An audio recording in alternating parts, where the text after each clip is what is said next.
Got a green light. Life is good. And we're going to have a last minute technical difficulty, but I think the answer is a piece of tape. So bear with me, and we're going to fix this in just a moment. Let's put a piece of tape here and stick this up there. That's what I usually do. It tends to do the trick. Okay, now we get this thing to focus, and we're going to be in business. I might need to raise that up. Yeah. Okay, got a bunch of proof sets for us today. A whole bunch of proof sets. We'll wait for some folks to jump on in here. We'll get our announcements out of the way. This thing never wants to focus. I hate this camera. Don't buy anything at Walmart. Nothing. All they got is junk. But around here, it's the only place to get anything unless you want to drive an extra 50 miles. Okay, I can actually get that in there, frame it a little better. That works great. And all we're doing now is waiting for people to show up. See? Tape. It solves so many troubles. I don't care what it is. Scotch tape, duct tape, masking tape, Watergate tapes. It's all good. Hey, here's Clash. Let's give him a quick shot. Where is it? I keep this handy because sometimes Clash shows up. And I'm getting a collection. I've added to my collection of YouTube channel stuff. Look at that. Okay, there we go. Now I got 2 of them up here now. People are coming in. We got 5 in here so far. For those of you watching the repeat in the live show, there's a chat. Actually, it's over there where you can talk and say, hey, show me that one coin again. Ask questions, you know, talk about my mother, whatever you like. It's all good. How was your trip? Oh, we had a great time. Went over to Jacksonville. My brother got a new truck. Had to drop his old Jeep off, but it was still at the detailer's getting cleaned up. He works at the place they sell the campers. You know them. It's like a bus. So he had it, you know, detailed for nothing, which is good for him. But they had a backlog. The customers had to go first. So anyway, it's a real nice Jeep. He finally let me drive the thing on the day he got rid of it. It's a good Jeep. Transmission's a lot stiffer than my truck. He's got a new truck. It's got the thing's got a TV in there. Okay, let's see. We got Shay Hoffmaster. Someone said I was on fire for Black Friday. Your truck? God Lord, Sebastian Garcia is always the first one in. Keep an eye on him. He's in the lead. So good to see you, Crazy Maters. Let's see. Chris Hurley's here. Clash Guitars. Drink coffee. We stopped for dinner. I had the biggest steak they had. And a couple of cups of coffee. So I'm pretty wired. You know, I got home. I'm not set up for this stuff right here. So I kind of have a couple of kitties over here where I have things ready to line up, but I don't have them set up on the little trays like I usually. I got them done. So I'm pretty stressed out right now, but I'll be okay. Okay, you didn't stream yesterday. Well, I kind of did. It was early in the morning. Sylvia was on doing her thing. She said, "You going on next?" So I jumped over and just went on, and they kept me up for 5 hours. I went raving about PCGS and the slabbers and all that. Okay, Chris Hurley says hi. Shay has, what did he say? I missed it. Okay, you guys are talking faster than I can keep up. Let's see, Clash, Ezekiel. Mike Wolf, good to see you here. Yeah, that's a sweet guitar pick. The only place to get these guitar picks is from Clash, right? You know, you see them right there. Clash, how about you just post your link? Give me a minute, I'll give you some superpowers. Here, just go ahead and post your link. There we go. He does a lot of good stuff. He metal hunts. He digs out the dirt from the cracks, right, downtown, and he filters it and screens it, and he pulls out diamonds. No fooling. Diamonds. Let me kick this button here real quick. It's a good watch. And he goes down to the river and see what they got. Kid and lead for what? I don't know. Yeah, it was an epic. Sylvia wants to do a 24-hour stream, and I'm going to do the 72-hour marathon. You know, the Odyssey. Yeah, that'll work great. I can tell. Anyway, I got a CFA shirt. This is Coins for Amateurs. Now there's 3 of them. They're a family. You got CFA. You got Mrs. CFA, and CFA Junior. She usually wins. I think it's because she's young and has better eyesight, and that's working for her. There. That kind of works. I should. Well, Clash put his link up. but it's not blue. And I don't know why. Maybe it needs the HTTP stuff at the front. But no matter, get over to Clash, subscribe to them, hit that little bell. You see mine is, where is it? I don't know where mine is. It's down here somewhere. You see a bell. And what you want to do is click that so it has these little wings. Once it has these little wings, it'll give you a notification when I'm coming on. Okay, enough coffee. Yeah, I'm all pumped with the coffee here. Jeff Schumar with Schumar Coin Chats. He started live streaming. They're starting to get good. It takes a little while to build your own flavor when you do the live streaming. But he's going to pick right up. Get an eye on him. You want to subscribe over there too. I'm not computer savvy enough to post a link. Dude, there's nothing I can do from here. What's PayPal? PayPal is a payment service online, right? Where you can pay for stuff. On my end, I can send invoices. It's pretty darn handy. I can track invoices, see what's paid, what's unpaid, go back in time. You get a monthly report. It's real handy. And there's a link you'll find. It should be, well, somewhere down here. If you want to send money for entries for the big show for Sunday. Shay, is that yours or is that Clash's? Well, no matter. Shay posted a link. Go click on it. It's probably good. Who knows? Might be Playmate of the Month. That's for Clash. Outstanding. And Mike has, okay, Mike's already here. Will's Coins and Bills. Will, if you have a coin channel, send me an email up here because I got a directory. I'll put you in there if you got some videos.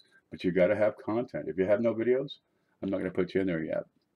So that's a motivation to get some going. Okay, let's get into it. It's a pretty simple one, but I got some really nice stuff. You like it. Okay, if you wish to order, okay, you got to send me an email. You can't send money through PayPal to buy something. First, you have to send me an email, and I will send you an invoice. And then you pay the invoice because I add in things like, shipping. Add in things like the return. You got 14 days to return it. And I'm kind of flexible there. I add in things like you have 30 days to add items to it. So I can get everything in there. It's right. But most importantly, by going through a PayPal invoice, you get buyer protection. I get seller protection. If you don't like it, you send it back. That's no problem at all. They'll see to it you get your money. And, well, I will anyway, but don't trust me. Trust PayPal. They're much more trustworthy than I am, believe it or not.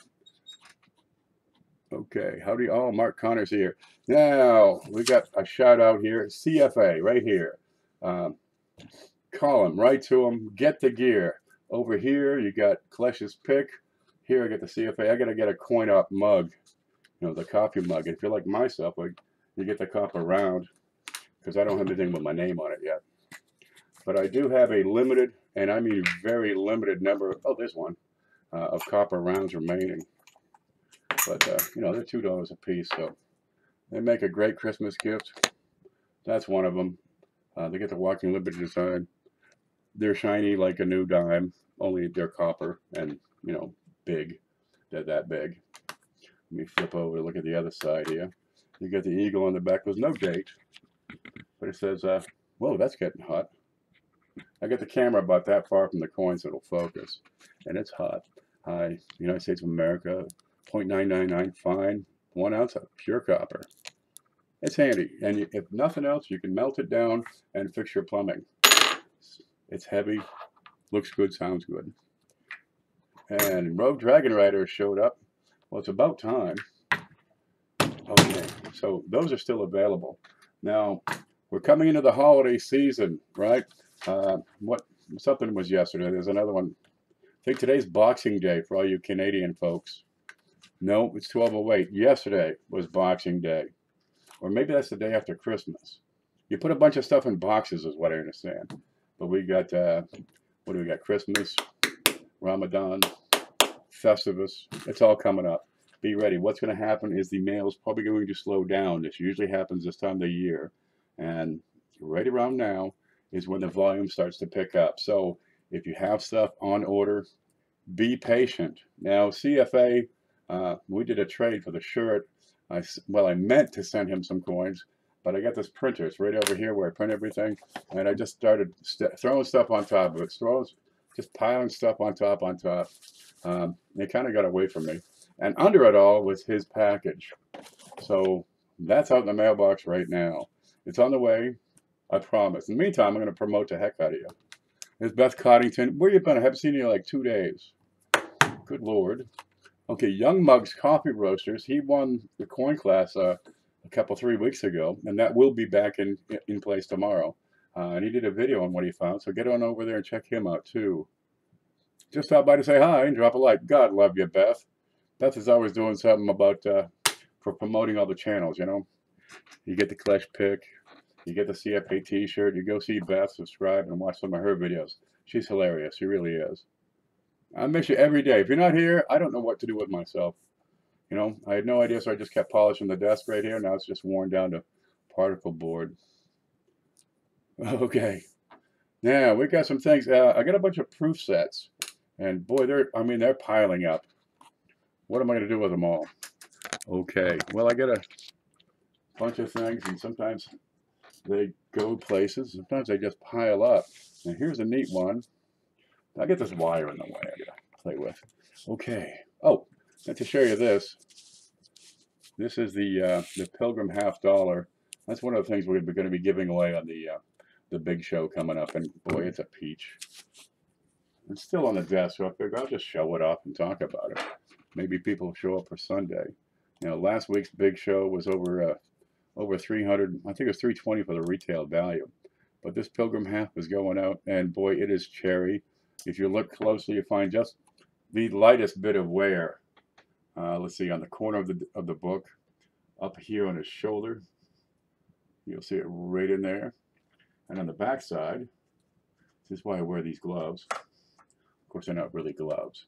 On the back side, right up here in the crow's nest. And seriously, that is just about every bit of wear on this coin.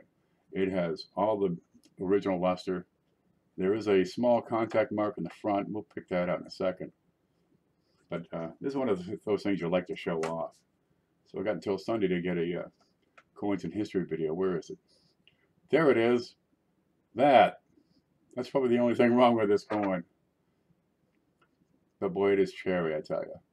And on the big screen, it looks like this. You get the Mayflower on the back. I figure it's Thanksgiving, you know. Let's talk about the Mayflower. Of course, the old ship was, history doesn't tell you in the school books, but that old boat was a wreck. These people didn't have a whole lot of money. It cost a fortune to come to America back then. And that was Focus. There it is. And that's William Brewster, kind of the leader of the gang. They come over in 1620. So this is a 1920 tricentenary. The Mayflower's there. You've heard all the stories. It got off at Plymouth Rock and founded a colony, got away from religious persecution, which is why we have that in the Bill of Rights. But the Mayflower itself, that boat, it was rotten to the gunnels, leaked all the way, didn't last much longer. The thing was already 50 years old. It was a wreck. But there it is. But the coin is not a wreck. And we'll give that up. We'll give it away Sunday, so get ready for that. And we got some things to look at. Okay. These came in, and I haven't opened them yet. These are sealed. So why are they sealed? A lot of times these older proof sets will, they got sticky on the envelopes, but they don't ship out sealed. But if you have humidity, they can self-seal. So we got to open them up. We got 61, 62, 63, and 64. I did open the 63 because I'm thinking, I got to know, you know. I got to see. And this is what we're looking at. It's beautiful. All the luster, all the tone, or no tone, all the fields are spotless. As far as I can tell, looking at the envelope, these are perfectly well stored, flat. The corners are right and tight, so there's no damage, nothing dragged across them. And we'd put that under the scope if you like. But if I can find that little knife I use here, excuse me. Nope, it's not under there. Oh, wait, there's one. Always have a couple handy. We're going to open one up. And if you ever see these, you'll know how to open it up. Let's take a look over here at the top, right? This is in the envelope. So I know that I have about maybe a half an inch that I can penetrate before I would damage the coins. So I'm going to use that razor blade, real simple thing, used to cut, shave your face or shave the cat or whatever you got. But I don't want to stick any more than that much in there. And I'll do it over here so we can see what's going on. And there we go. I just want to stick the point in there. And I want to pull upward. All right, so I'm not sending anything down towards that coin. And if I be gentle enough and take my time, I can open this up without threatening any injury to those coins. And what is this one? This is a 64. It's a Kennedy in here. But these older proof sets, you know. Well, first off, they're silver, which is nice. There we go. I'm just putting the tip in there, giving it kind of a can opener motion. And nobody's seen these probably in forever, so we don't know what to expect. But we'll take a look. Now, all these proof sets I'm going to offer you have going to be with numerous pricing. There's not much margin on proof sets, but what you do, you save your money on shipping by getting bunches of them. Okay, it's ready. What's it going to be? Is it going to be toned black? Are they going to be pretty? Oh my God, look at that. This is the first time this set's been seen in I don't know how long. And let's get that knife out of the way. Let's have a look. They are spotless, baby. The scent is spotless. That one will grade. I mean, if you got to send stuff to PCG, SF might be the way. I don't see any cameo on these, but they are quite nice. The nickel's a bit darker. You know, that's kind of odd. But the rest of these, the dime, the half, the quarter, they are blast white. Yeah, I had a suspicion they would be after I opened that first one. Let's get over here and look at it under the scope, eh? Scopey doopy. There's so much stuff in this desk, it's hard to get around. Look at that. Let's remember, you see the condition and shape of these envelopes. And I can put that over here so we can look. And I mean, they're spotless. Okay, this one has a spot. That's it, but they're not screwed up. And when you find these old things and they're not screwed up, this is the sort of thing you can expect. That's a peach. That is a cherry jam right there. Okay, let's see the nickel, why it's dark. I mean, it's great shape. Just the color's a little darker than bright nickel. A quarter, you can see here. There's not a, is it a mark on them? No, that's on the plastic.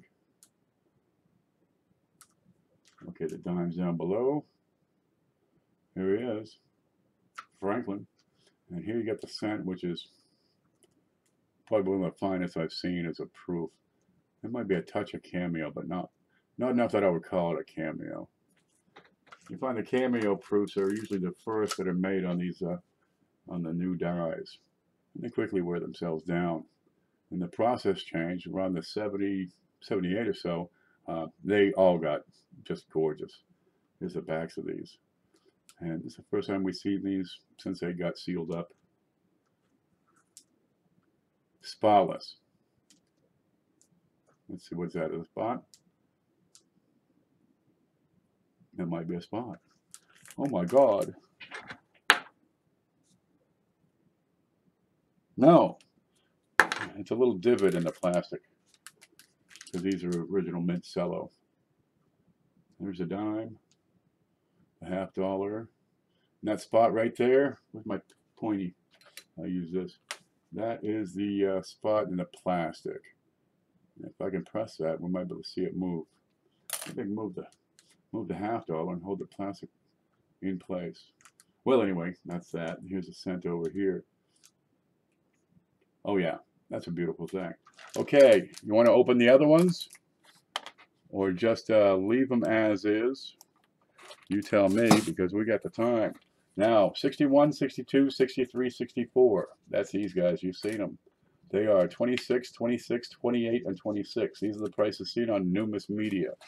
I'll give you the, let me get this packed in right. I'll give you that link in just a moment. Ooh, bear with me here. Copy. and paste. And that's where I get all the prices and the proof sets. And you're going to find them to be pretty darn reasonable. I've lost my way. Here it is. And there's the, let me get over here. There's the envelope the 64 came in. And that is a crisp, sharp, clean Kennedy. Then we have the 61. Now, a bit of wrinkles on that one. A little darker. But it's not squished, it's not crushed. Now, you want me to open that? I'll open it. Crazy Maters wants them, all 4 of them, because all 4 of them, it's $100 even. And I'll let you open them up. And if you don't like them, you can still send them back. Because they're not going to last around here for long. Crazy Maters, send me an email. Right here beside my head. Send me an email right there saying, give me all 4 of these, you know, early 61 through 64s. I can open up these other ones if you'd like. Where'd that knife go? I don't see Crazy Maters. Is he around? Already did. Okay, you want me to open these so you can show off? Because, you know, if you're going to take them, you may as well brag. All right, let's open these up. This is the 61. All righty. Be very gentle here. I've done a few of these, so just take your time when you open these. I mean, you can try to steam them off, you know, so you can get the seal open. But once they're sealed, really don't put steamer on the coins. It's not the best. The envelope is not the value here. The coins are the value. You saw that last set. Let's have a look here. Are they going to be? They're going to be black. There is. Look at that. A certificate of authority. No, authenticity. Signed by Mrs. Ray Beester. And she's very thankful. All right. It's old paper. Then you have the rest of the contents. You have this beautiful piece of cardboard. Oh, just look at those. All right. You have another piece of cardboard. And then you have these babies. Let's look at those. Oh, this is a beautiful batch. That 61 Franklin is without a flaw. It is outstanding. Again, a darker nickel. Strange. The quarter. These are just flawless, man. Yeah. Oh, you're going to be happy with these. They are flawless.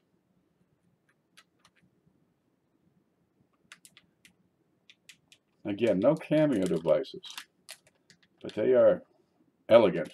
Okay, 1961. Let's get over and have a look. Home, home, home. That didn't work. Scope. Okay, you get the little mint thingy, which bottle caps are thicker. There's a cent, 1961. All right, the little ring lines, that's probably from the coin, leaving a little trail on the cellophane. Let's see. Wipe that with a cotton glove. And that piece of lint went away. No, it moved. It's over here now. Okay, keep an eye on that. The dime looks like, it looks like love. Looking at these is like falling in love again for the very first time. There's your nickel. No mint mark on these, of course. And the quarter, they're spotless. They don't even have that little bit of toning around the edges. They are not milky at all. They are blast white, full luster. Let's get a tilt on that. Remember, you're seeing these for the first time. I haven't seen them before. They're still sealed up. Look at those surfaces. Oh, these are elegant. Oh, let's see. Beth is going to take off. You can't leave. All the plants will die. I for class and one for the big. God love you. Oh, one for class. That's kind of a bit frosty on that one. And of course, you get the full bell lines on the proof, so, but that doesn't really count. Look at these. Oh man, these are outstanding, Mater. You're gonna like them. Where's this one? The dime, back of the quarter, and the nickel. And again, it's a bit darker. Hard to get the color on there. How's it look here? Can you tell? No. Okay, let me get that back in the package. Keep everything together. And I'll open up the, I think the 62 is the one we haven't seen yet. So sight unseen, this is a good pickup. And Mater's going to take them $100 for all four. That's pretty slick. Now there is $4 shipping because of the weight. But if you have other things, no, we just combine them. And let's open this. Are they going to be toned? You've seen those proofs, you know, they're all toned. They're black and splotchy and hideous. And she looked like they got dipped in chocolate or something. I like a clean, spotless. Oh, dude, these are beautiful. Let's have a look. Oh, we can't see it. I like them to be like this. Whoa, I didn't see that. See what I mean by sometimes they get frigged up? If you don't want it, I'll just take it off. The half is slick. The nickel. Now the nickel looks a little bit milky.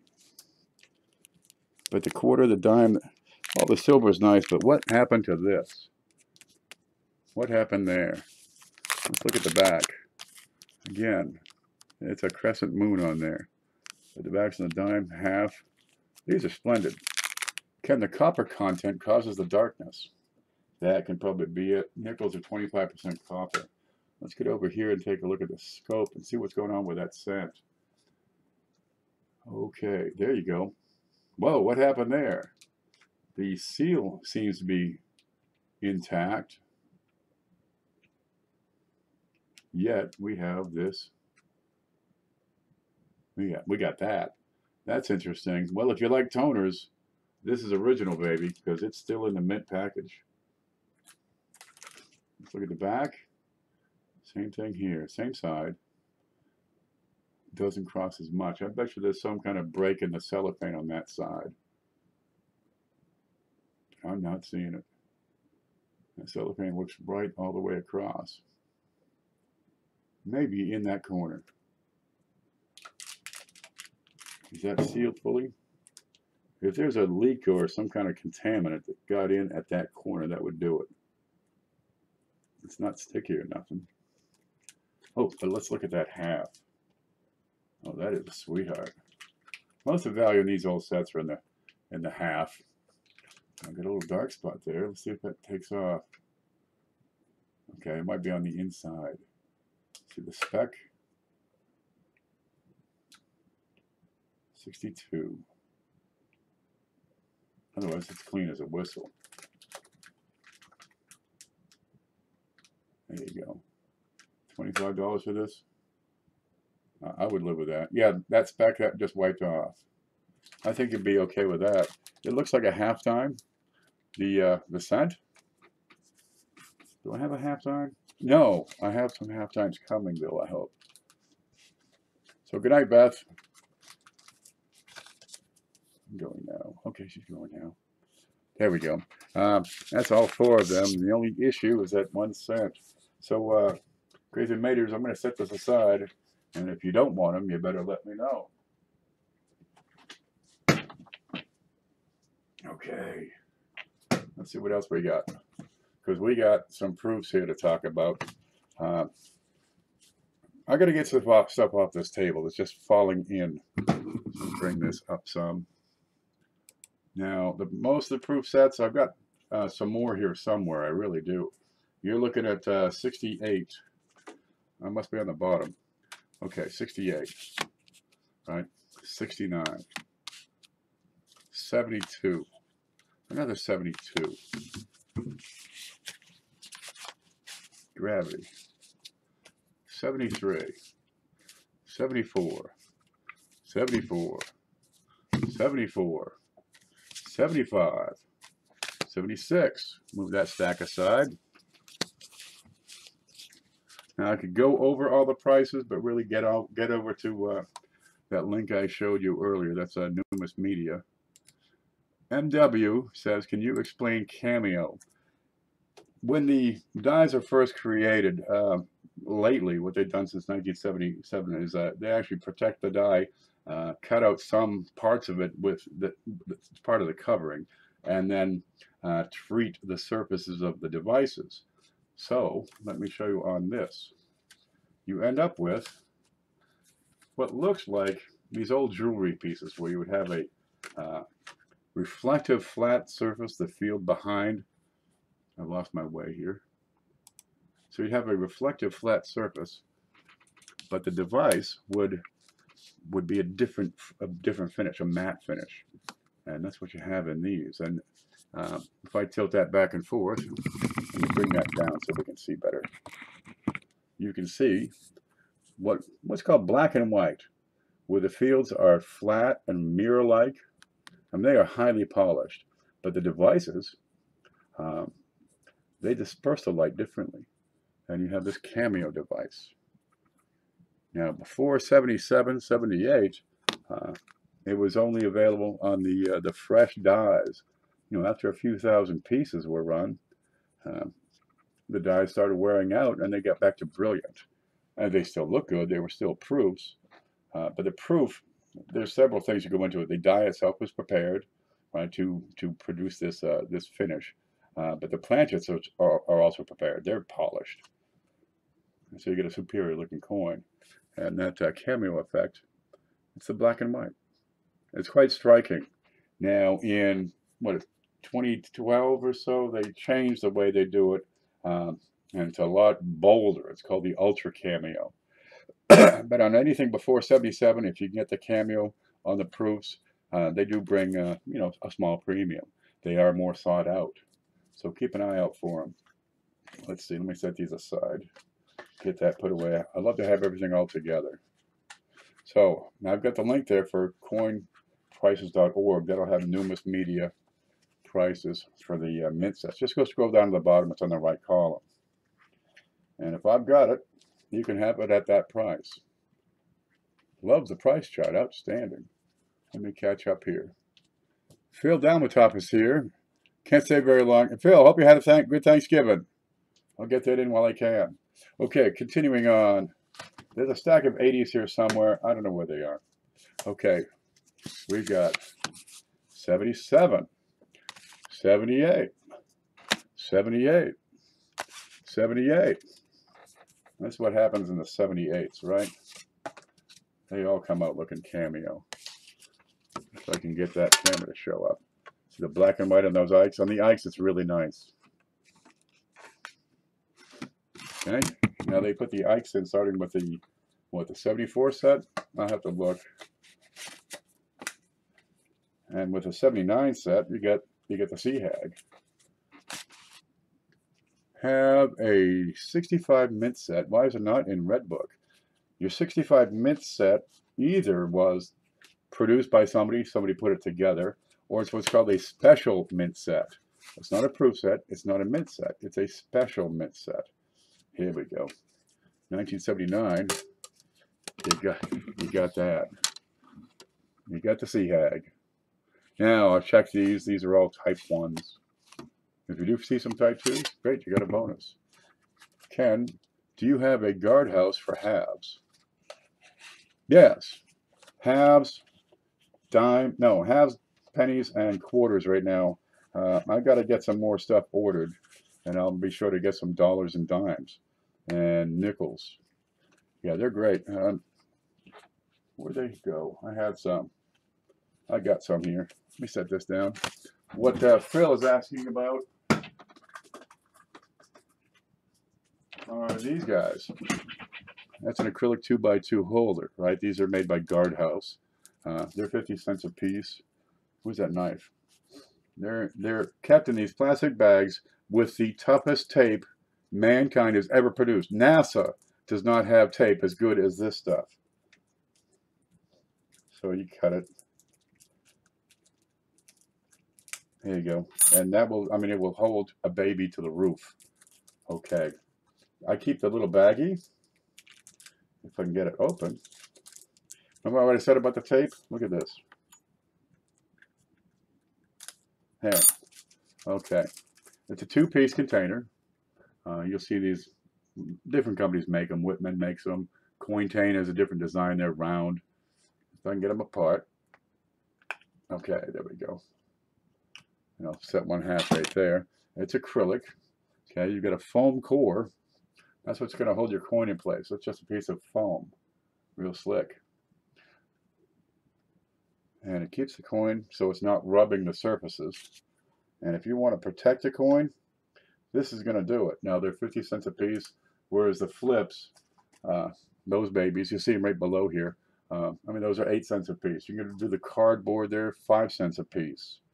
But these guys, you can throw it across the room, and your coin's going to be safe. Much more than, say, $10, maybe $5, maybe $20, whatever your limit is. That's where you might do well to step up to a higher quality container. It's acrylic, it's inert, it's not going to screw up your coins. Now I keep the bag, put the holder in the bag because I want to protect the holder. But I can take the cover off, take a photo, put it back on. And look, see that tape? It sticks to everything. And there's no getting it off. Okay, I'll just fold it over. How about that? And these are really a superior product. I mean, you can spend as much as you want on these coin holders. They're going to be able to screw together. But 50 cents a piece is not too bad. Right now I have 1 cent, 25 cent, 50 cent. But shortly I'll have 5 and 10 and $1. And there they are. 50 cents a piece. Let me make a note. 5, 10, $1. You want the small dollar or the large dollar, Phil? Because there are 2 different sizes on the dollar, small and large. But we'll continue. Okay, 79. There's 80s. Duh, they're right here. They're on this side. There we go.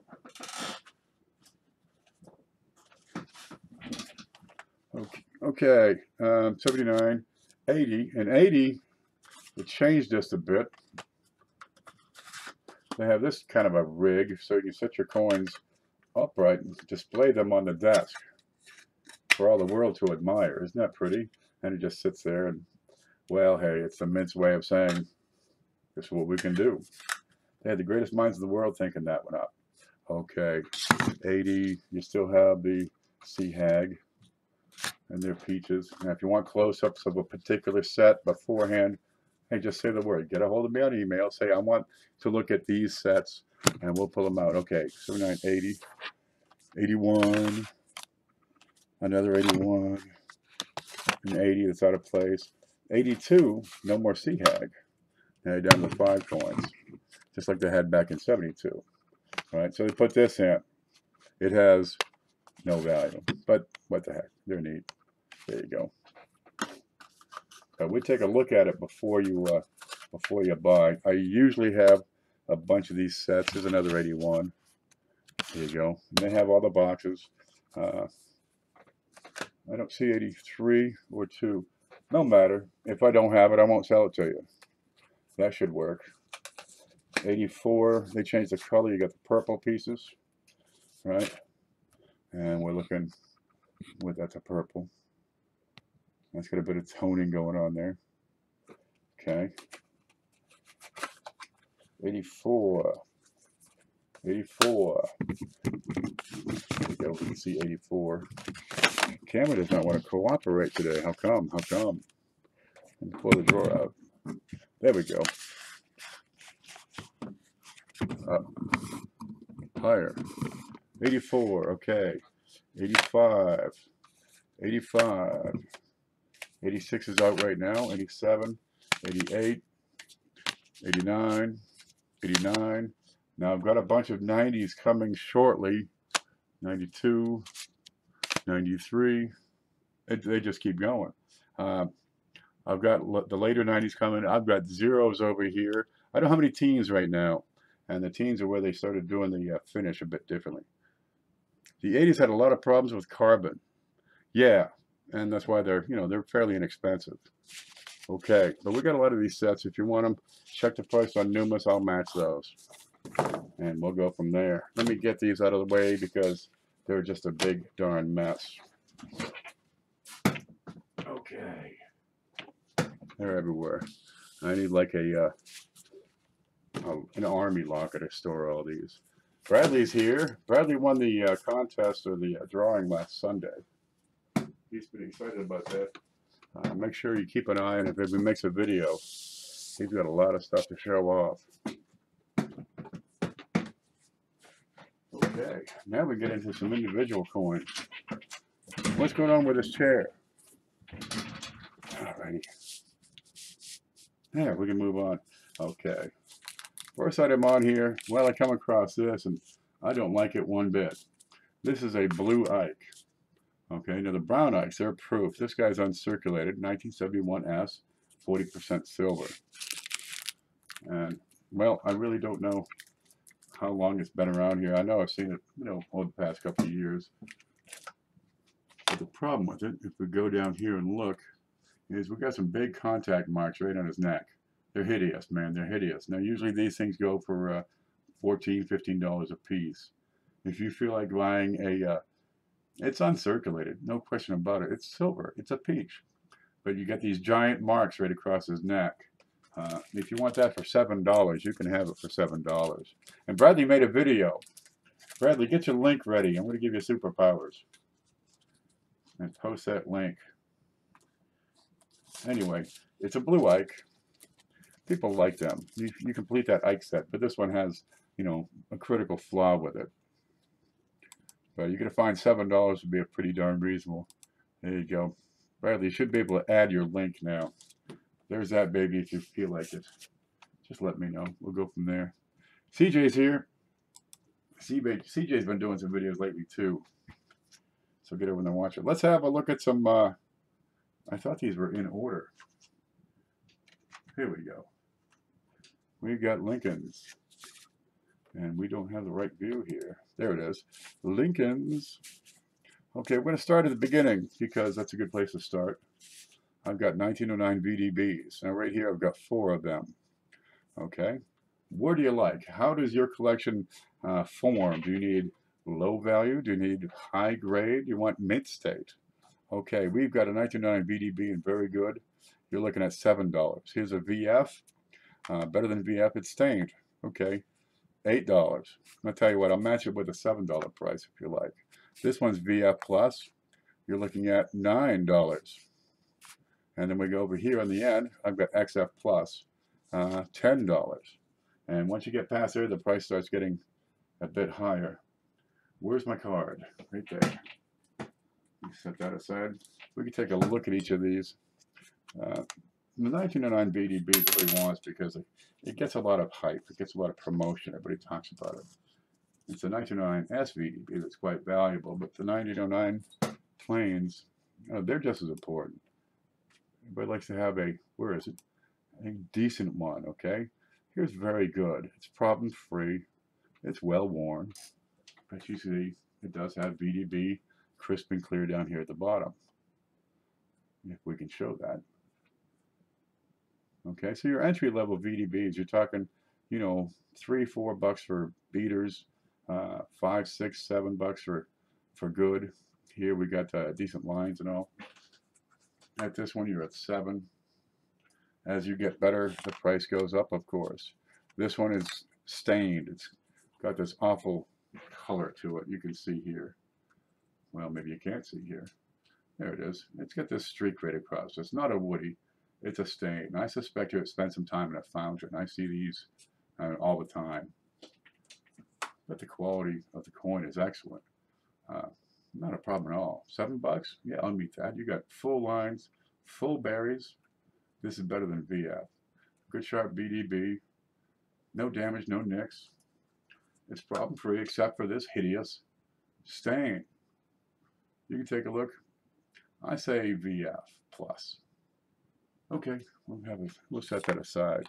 And here's a VF without the stains. Great, go with it. Again, problem-free, great shape, a touch of wear.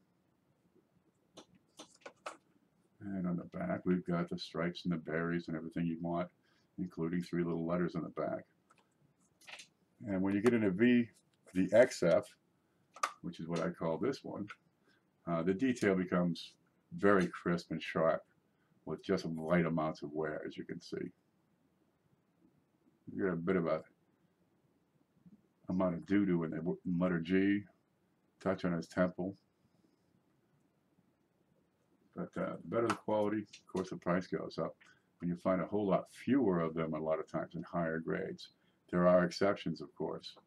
1931S, you got more of the higher grades than you do in the lower grades. You'd be hard pressed to find, you know, a good 1931S. They're out there, but they are very few. What do we got? How? I don't know how to copy the link on my phone. Okay. I don't know how phones work. Really, I have no idea. I can't help you on that. Unless you just posted it. We're probably good. Jonathan Raymond has showed up. Long time no see. Good to hear you, Jonathan. Now, Jonathan won the big show, what, 3-4 weeks ago. Here we have 1921 AU. AU is about uncirculated. You have just a light touch of wear on the high points of the cheek, just above his ear, perhaps on the bow tie, the front of the vest. On the backs, you have nearly perfect wheat lines and berries. Okay, then you want to look at the rest of the details on this coin. The rim is sharp and tight. It's without a problem. And this coin, if you want to add it to your album, is $20. There you go. It's a good looking 1921. I figured it out. Outstanding. James Owner showed up. Now, James won 2 weeks ago the big show. We're getting a lot of winners around here. So much winning. 1924. This is AU, about uncirculated. You can find just a touch of wear above the ear, but it's red and brown. So it's got a great luster on it. Let's look at the back. If I move this back and forth, you can see it. See the luster kind of showing up. You get a little bit of toning over there as well, so you get some color to it. I sent an email for the Blue Ike for $7. You got it, Rogue. Outstanding. And AU 1924 is $7. And let's see if we can get the color on that on the big camera, because I want to show you the next one too. There we go. This is the 1924. All right. That's what I call red and brown. A lot of people say, oh, that's BU. That's red and brown. Don't believe it. That Pilgrim, that was sold as Choice BU. If it has a little bit of wear, it's not uncirculated. This one was probably sold as uncirculated.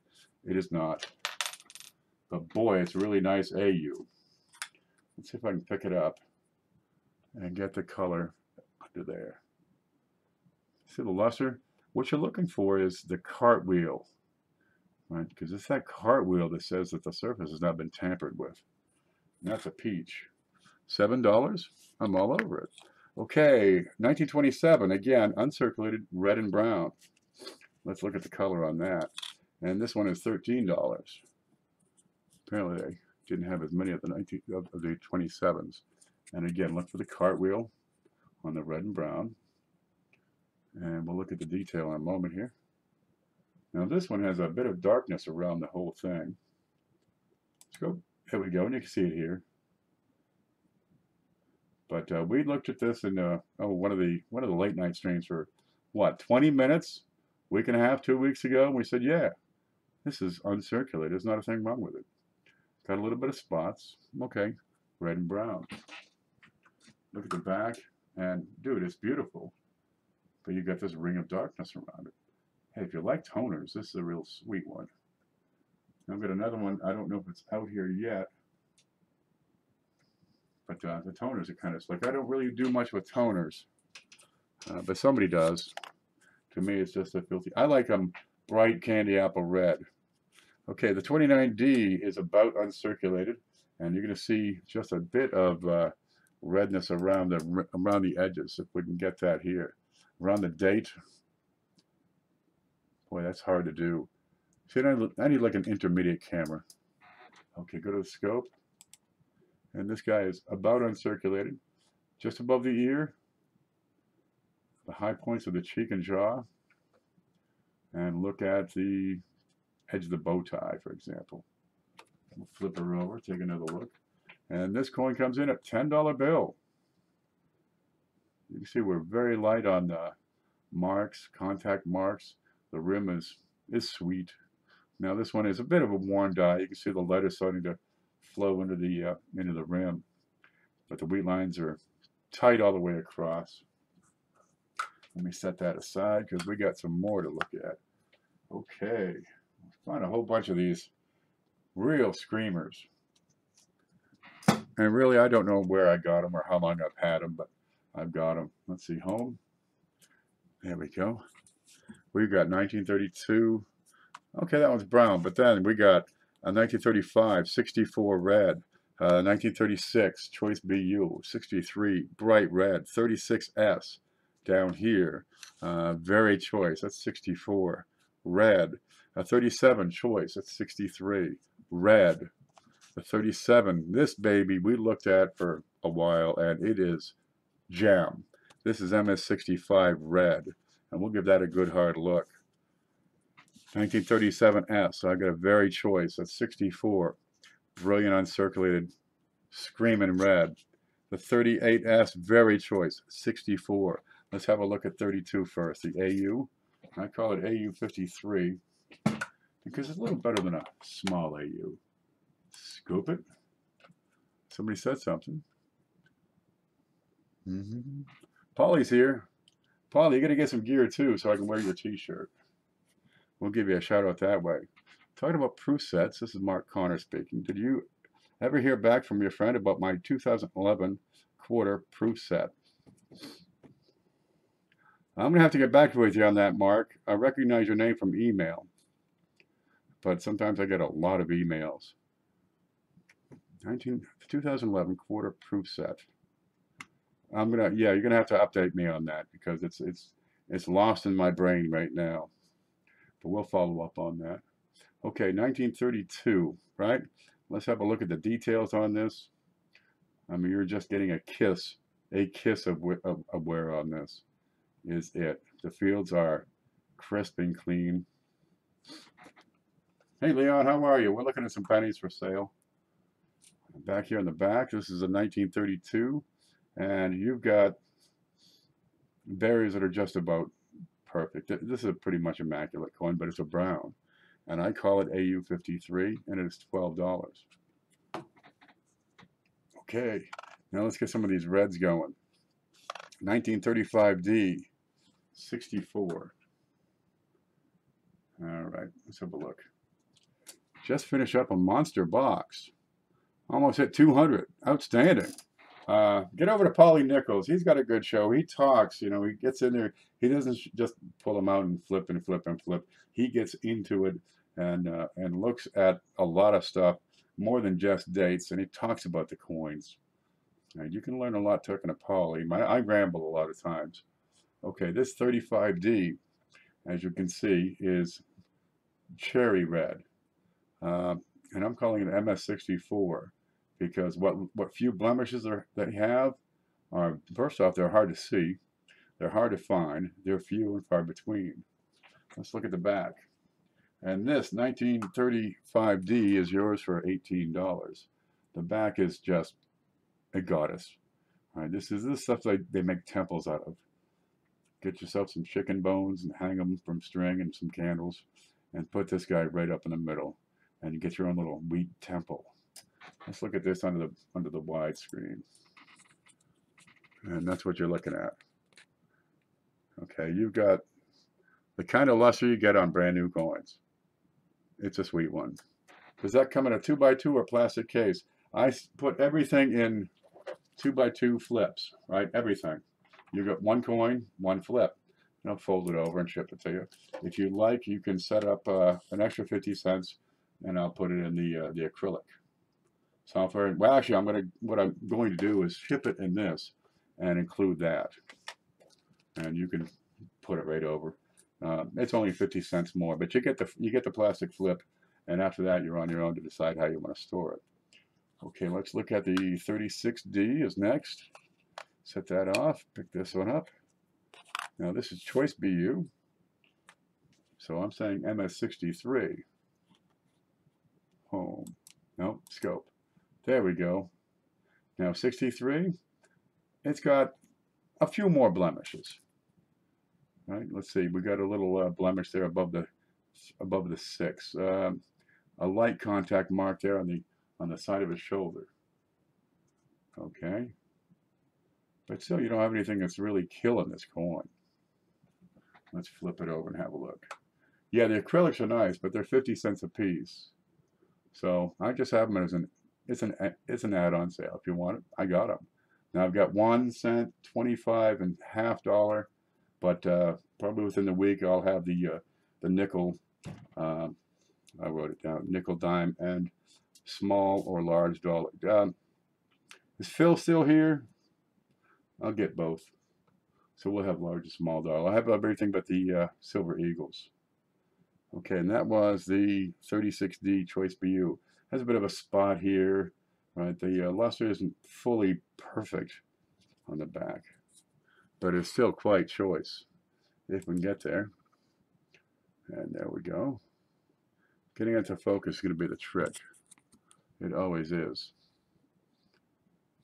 Bet you got full luster, original card wheel. It's a little bit toned down. Let's look at the 36. Now this is very choice, and I mean very choice. You listen to the jargon. BU is MS60 to 62. Choice, BU, choice, brilliant, and circulating. Now first, if it's brilliant and circulating, it's red. Okay, but choice, that's when you get to MS63. This one is very choice, MS64. You see just a touch on his temple. Over in front of his mouth is a slight blemish. Above the 3 is a slight blemish. And I mean, that's pretty much what you're looking at. At gem, it'll be MS65. And at 65, there's pretty much almost nothing visible to the naked eye as far as a blemish. That bit by the P is probably the worst of it on this coin. The rest of it it's real sweet. And it is very choice. Now, if you hear, oh, superb, that's MS66. There we are. If we can see that, this is the 36S. Very choice BU red, MS64. Okay, let's look at the 37. Choice BU, MS63. This is a $5 bill. The 36S is a $20 bill. And when you start getting into these higher grades, the price goes up accordingly. What kind of half dollars you have? Today I've got 2, I believe. Yes, I have 2 coming up. Then I get a Ben, maybe 2 Benjis. I'll have to get a look. But right now I'm getting through what I have lined up.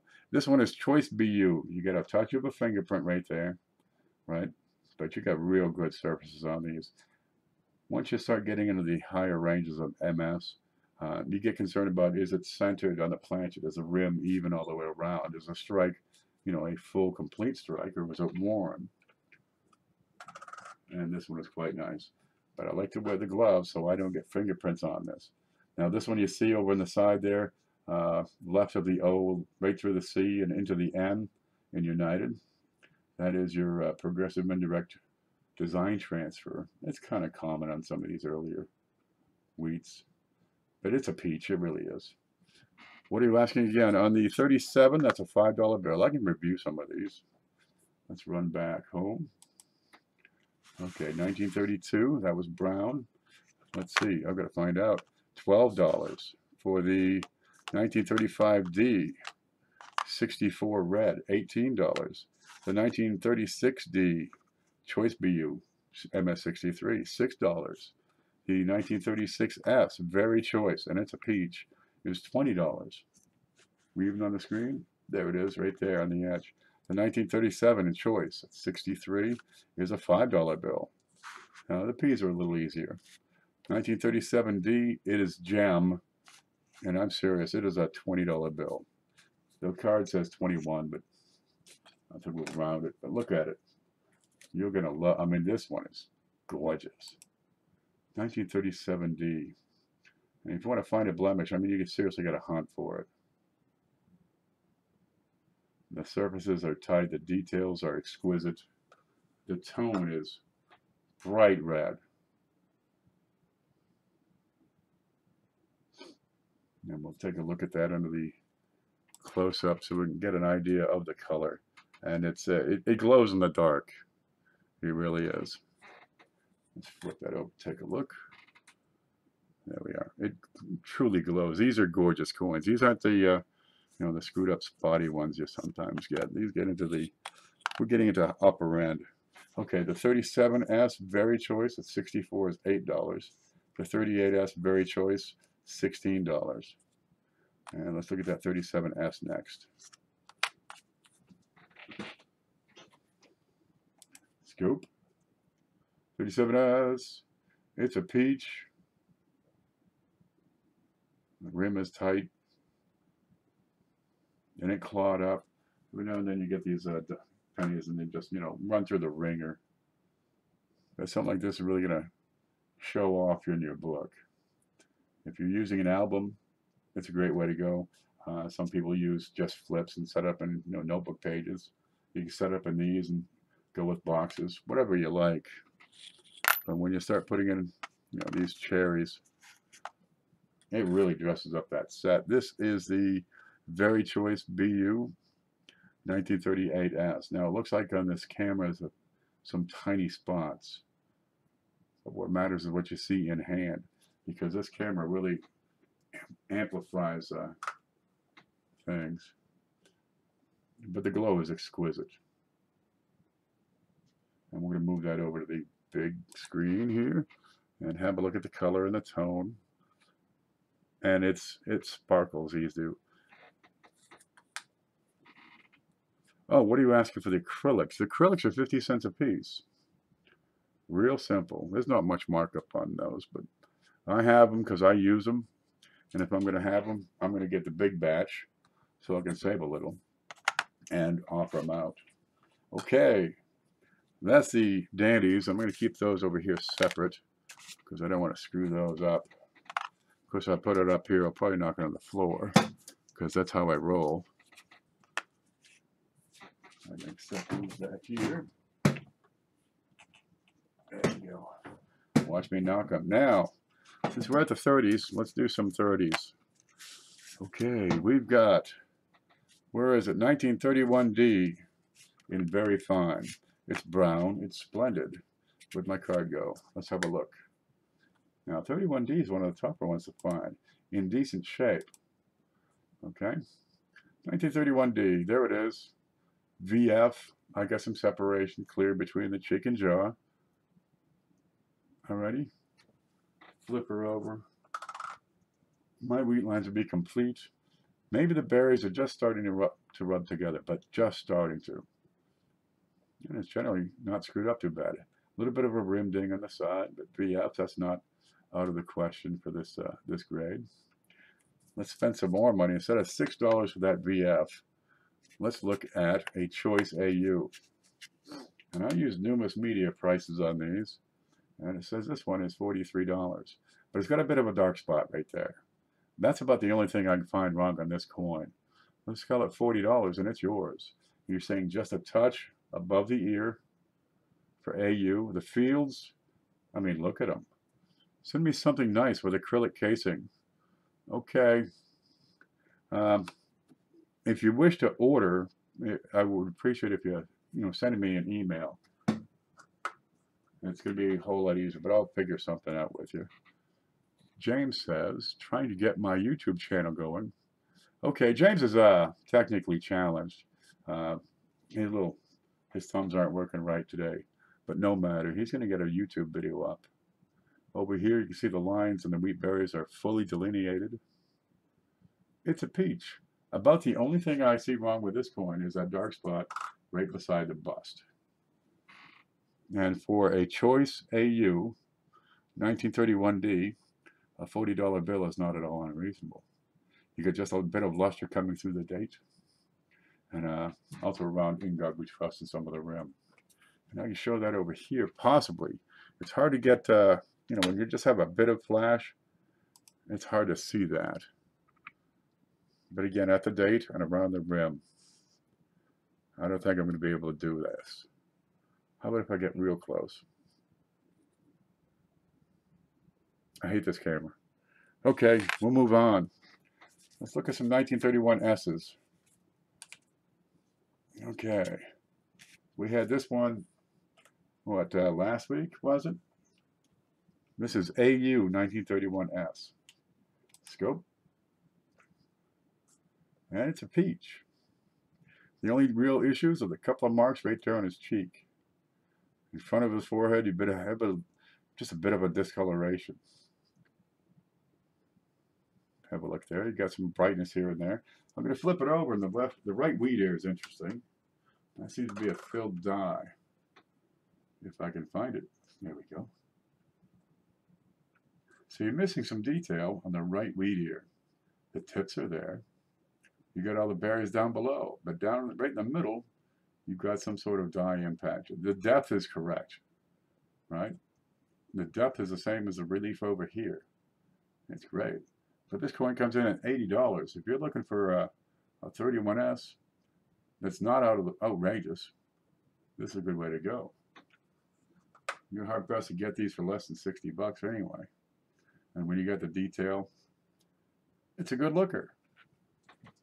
31S. You thought that one was good? Let's look at this one. Now this one comes in a plastic case. At 100 bucks on a coin, if I have the case that fits it, I'll put it in the plastic case. And so you know what this is.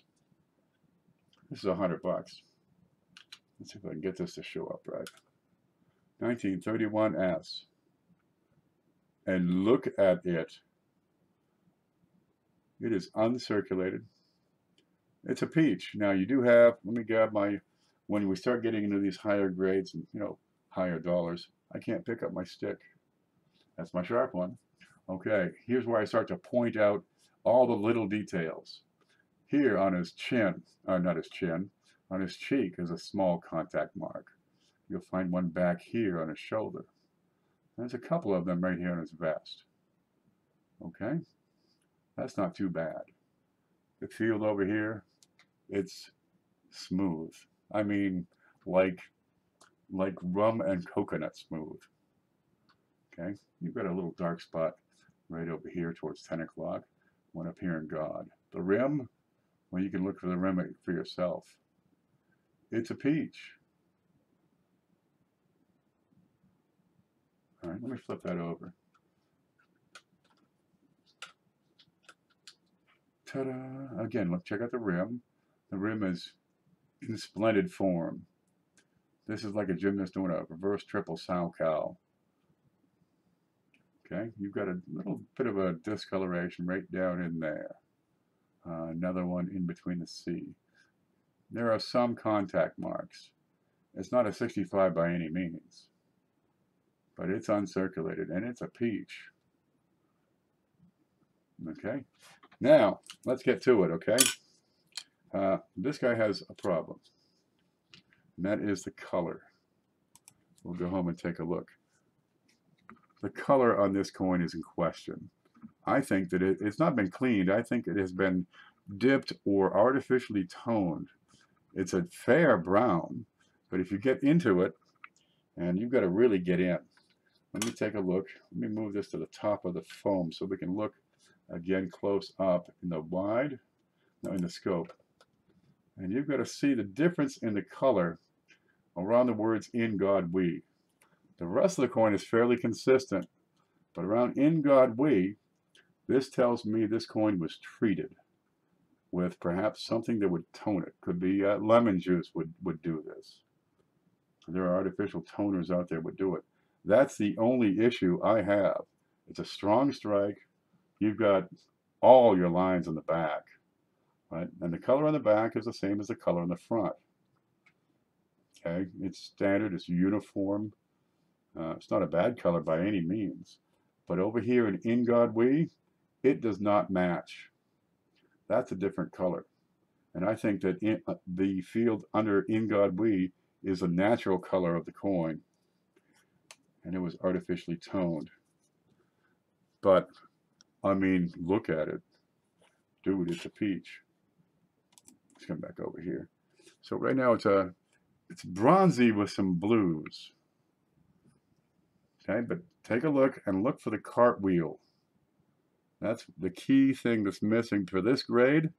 it should have cartwheels. I mean, this is MS63, 64, but it has been treated. I don't get cartwheels. And because I don't get cartwheels, I don't get the love. And if I don't get the love, I start tearing this place apart and throwing things and kicking the cat and saying dirty words about my mother and stuff. But it's a good coin. I mean, it's a handsome coin. But because of this treatment, it's only $100. Now, you'd be hard-pressed to get a coin of this quality for $100. You'd probably be hard-pressed to get it for $140.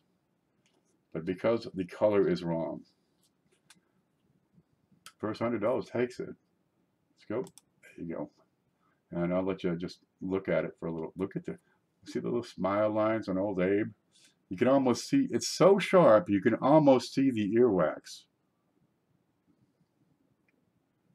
That's how good and sharp it is. For real, I'm serious. Look at, you just want to get a Q-tip and like gouge it out or something. Okay, that's a peach. So there's two 31S's. You got the good one. Well, actually, it's a AU. That's this one. But you have a couple of marks in the chin. There you go. Or you can step it up a notch for $20 more and get that baby. But you sacrifice original color. But I mean, dude, look at it. Show that to your friends. They won't know about it. They'll never know about the color. I will. You, me, that fly on the wall, that's it. Okay, that's the 31 Ds and S's. Let me set those aside very carefully. Because I hate when I knock that stuff over on the floor. Let's move on to nickels. Yeah, I've got several of nickels here. If you would like to do nickels, you can, go collect every single one of them, get all the Jeffersons. Or you can do something like a typeset, right, where you can get a Jefferson. You're on your own for that. You grab a Buffalo, you grab some V nickels, or you grab some Shields. I can't zoom in here. Okay, we're going to take a look. Let's see, because this camera really just sucks. This sucks. Okay, the Buffalo first. 1931 S. So you get a better date. Remember that 31S penny? There we go. We got a 31S nickel. And he comes in at very fine. We can have a look across the top of his head. Look at the braids. And look at the dates. Flip it right over and let's make sure we got an S. 1931S is good. Have a look at the date. Have a look at the E pluribus unum. There's no doubling on this one, unfortunately. But it's still pretty darn decent. Have a look at his horn. You just have a whisper of the top of that horn fully connected. So VF it is.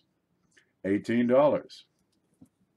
Make like a Ford and focus. I'm trying, man. I'm trying. It's that ADDHDDD. Okay, how about some V nickels? Now the neat thing about all these nickels, I have the price at $18 for all of them, for each one of them across the board. The 1931S Buffalo, $18.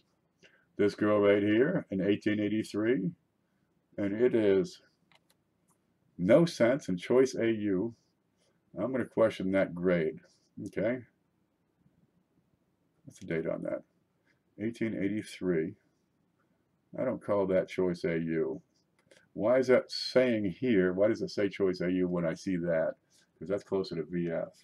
Okay, I'll reprice this and let you know, but here it is. You get the little baby corns, the 5 cents. The rim's in great shape. Little ding right there. And we'll get back and check the grade on that. But I've got a couple other V nickels if you're looking for them. Just send me a list of what you got, what you're looking for, and we can go from there. Let's look at this one. What's this one? This should be 1900 in very fine.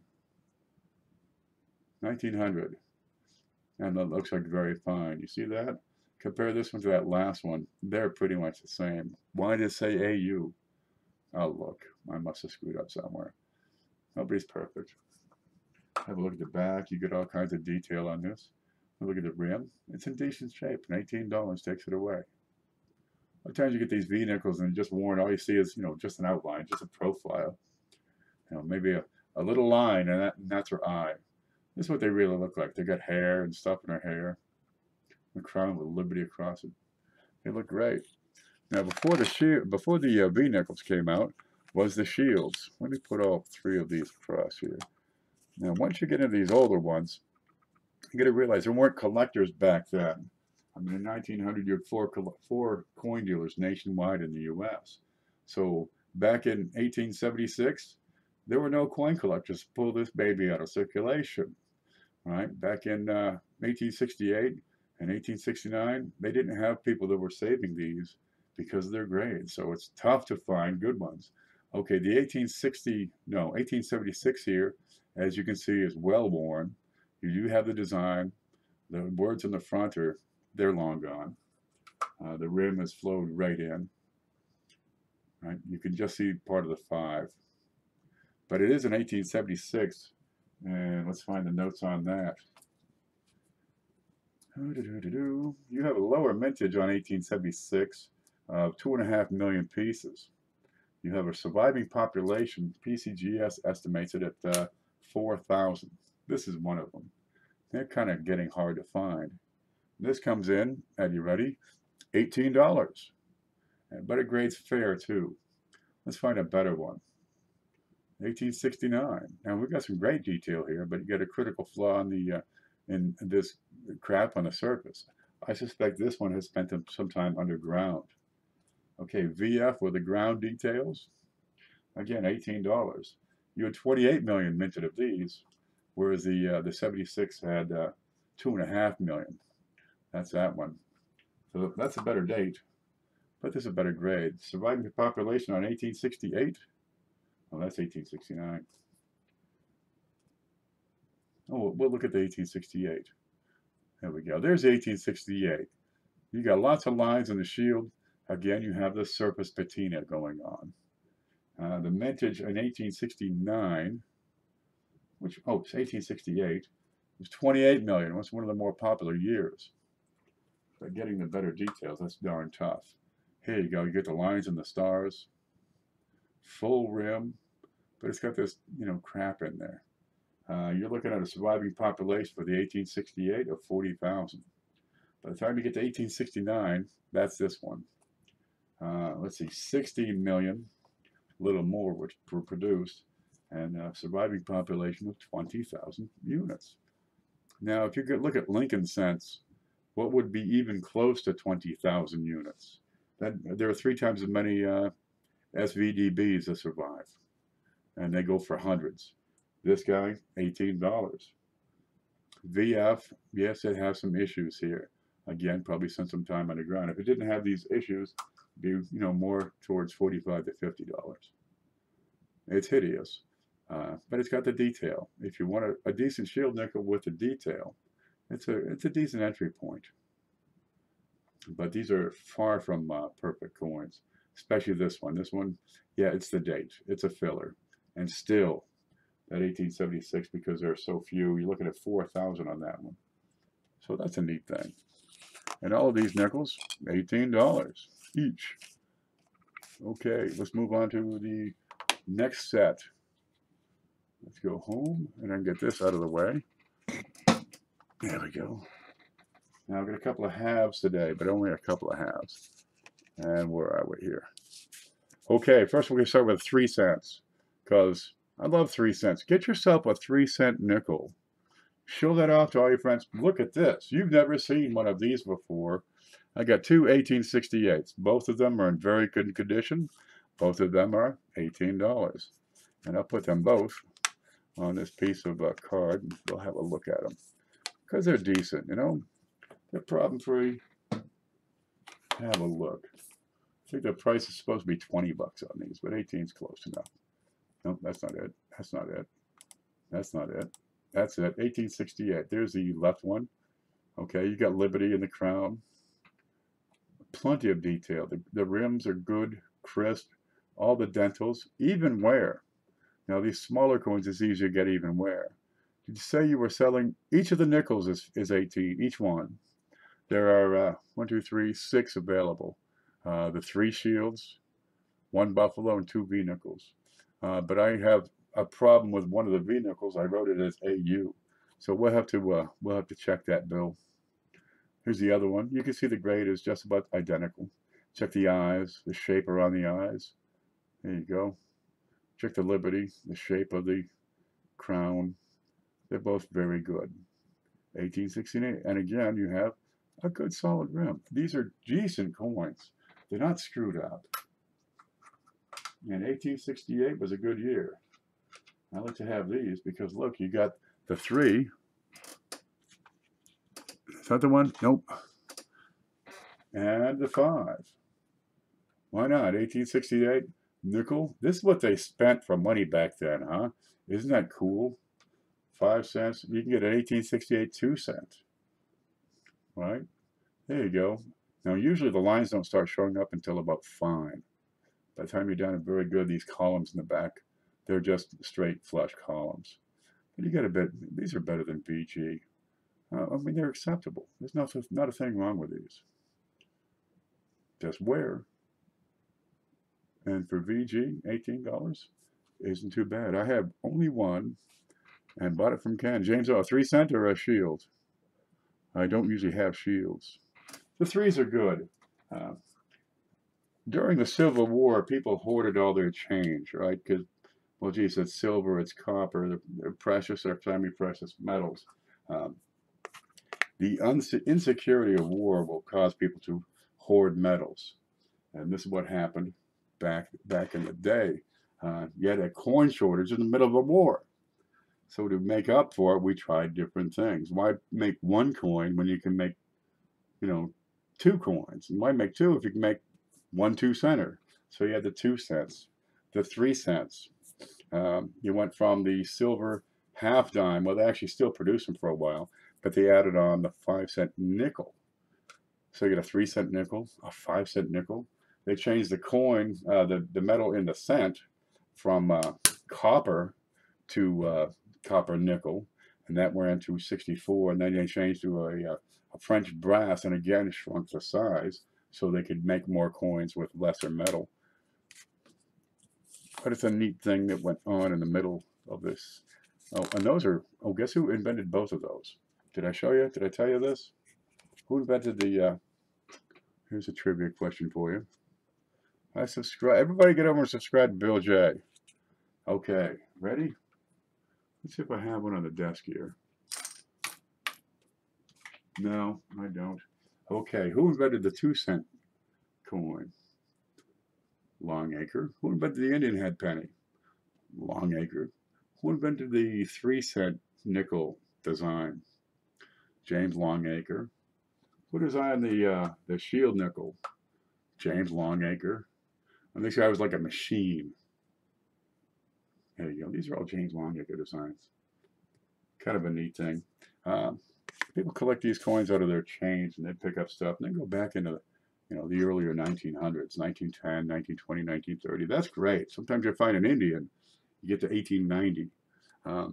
These shields, these earlier Longacre designs, you're getting into the 1850s and 60s. That's real slick. Now I got to throw one of these in because I don't have much for dimes right now, but I got to throw in a sparkler Mercury. I mean, you got to have a sparkler Mercury, right? 1940. I don't even know if it's got a mint mark. It does not. But look at it. Look at it. You almost have full bands. The center's just a bit weak. This comes in as choice AU because the center, the diagonal. Where's my stick? I got one here. Oops, I screwed it up. There we go. You've got just a touch. I can't pick this up with gloves. Right on this upper band, right? And just a touch in the center here. And if you go to the front, yep, 3-cent nickels. They're peaches. Okay. You're going to have just, the tiniest bit of wear here. Right in the front of her hair here. That's all. This is a peach. It's a $4 bill. $4. First come, first serve. If you want it, get a hold of me at the email up here. Because these early Mercs, or the later Mercs, they made a lot of them. They're pretty. They're silver. When you think shiny as a new dime, this is what you got to think about, because that is just as shiny as a new dime. And she's not a bad looking dame. When I was like 13, I loved her. There you go. We had a girl on my bus look just like that, except that she didn't have wings coming out of her head. But these are gorgeous coins. Whoa! Saved it. Everything's under control, but now it's down to XF. There you go. Look at the luster on that. It's without grime. It's a peach. Phil says, if I'm able to get operational, you'll see some other really nice and interesting things I have. Phil's got some great stuff, I'm sure of it. Okay, let's go over here. We got a couple of Kennedys. First off is 1964 Choice AU. Choice AU. We call it 58.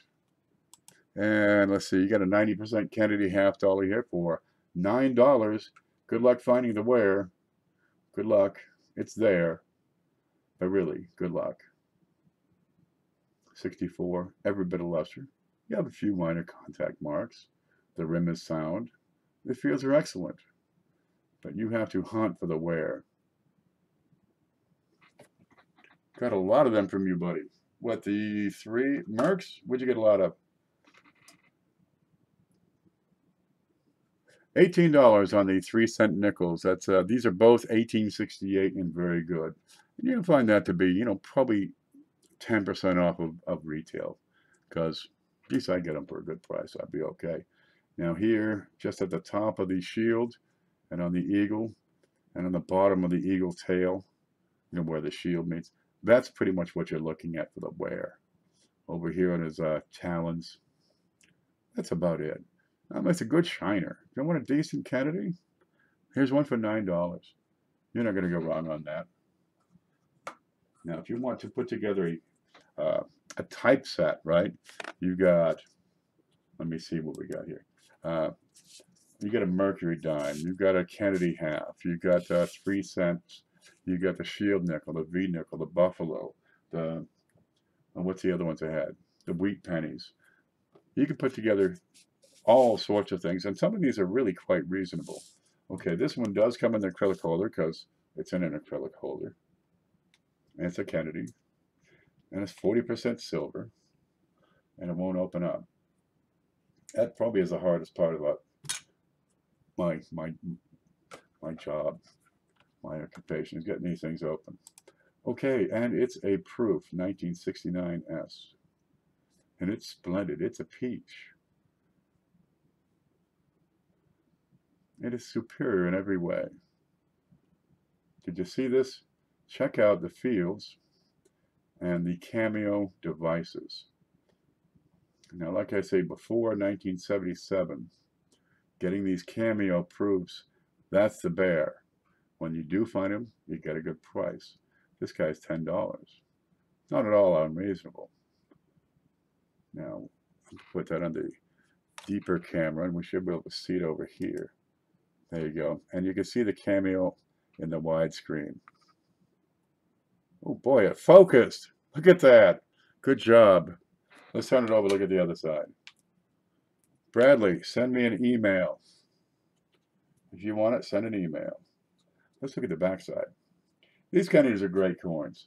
When I was growing up, of course, we spent them.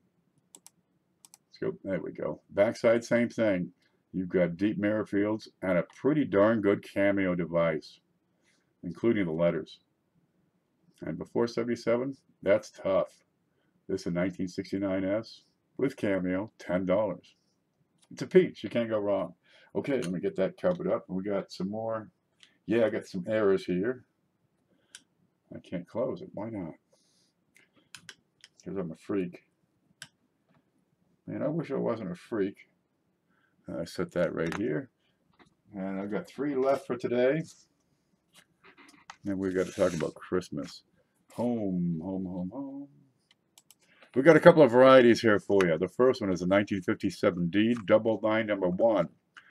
This guy is 64 red, MS64 red. The second one, oh, you're going to love this one. And the third one is a 1972 double die. It's circulating condition. Let's look at that. This is WDDO number 3. Wexler double die obverse number 3. It's quite a popular one. Scope.